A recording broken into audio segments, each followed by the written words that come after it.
ನೀವು ಹೇಳ್ತಾ ಇರ್ತಕ್ಕಂಥದ್ದು ಸಂಪೂರ್ಣವಾಗಿ ಸರಿ ಇದೆ. ನನಗೂ ಕೂಡ ಇವತ್ತು ಬೆಳಗ್ಗೆ ದೂರವಾಣಿ ಕರೆ ಬಂತು ಜಯನಗರದಿಂದ. ಸುಮ್ಮನೆ ಹೊರಗಡೆ ಹೋಗೋದು ಸ್ಟಿಕ್ಕರ್ ಅಂಟಿಸ್ತಕ್ಕಂಥದ್ದು.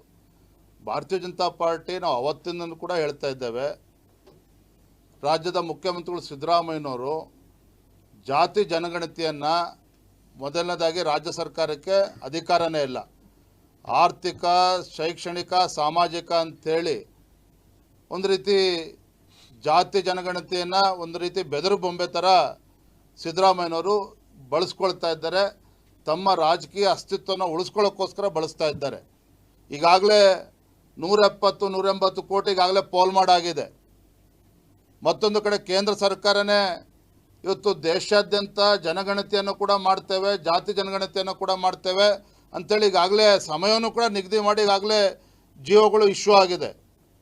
ಇದರ ನಡುವೆನೂ ಕೂಡ ಸಿದ್ದರಾಮಯ್ಯನವರು ಯಾರಿಗೆ ಹೆದರ್ಸೋಕ್ಕೆ ಆಡಳಿತ ಪಕ್ಷದಲ್ಲಿರ್ತಕ್ಕಂಥ ಏನು ಕೆಲವು ಮುಖ್ಯಮಂತ್ರಿ ಕುರ್ಚಿಗೆ ಏನು ಪೈಪೋಟಿ ನಡೀತಾ ಇದೆ, ಅವ್ರಿಗೆ ಹೆದರ್ಸೋದಕ್ಕೆ ಈ ರೀತಿ ಒಂದು ಹುಡುಗಾಟಿಕೆಯನ್ನು ಮಾಡ್ತಾ ಇದ್ದಾರೆ. ಅಷ್ಟು ಬಿಟ್ಟರೆ ಇದು ಯಾವುದೂ ಕೂಡ ತುದಿ ಮುಟ್ಸೋದಕ್ಕೆ ಸಾಧ್ಯ ಇಲ್ಲ. ಇಷ್ಟು ವರ್ಷನೇ ಸಿದ್ದರಾಮಯ್ಯನವರು ಅದನ್ನು ತುದಿ ಮುಟ್ಸೋಕ್ಕೆ ಸಾಧ್ಯ ಆಗಿಲ್ಲ, ಈಗೇನು ಮುಟ್ಟಿಸ್ತಾರೆ ಅದನ್ನು?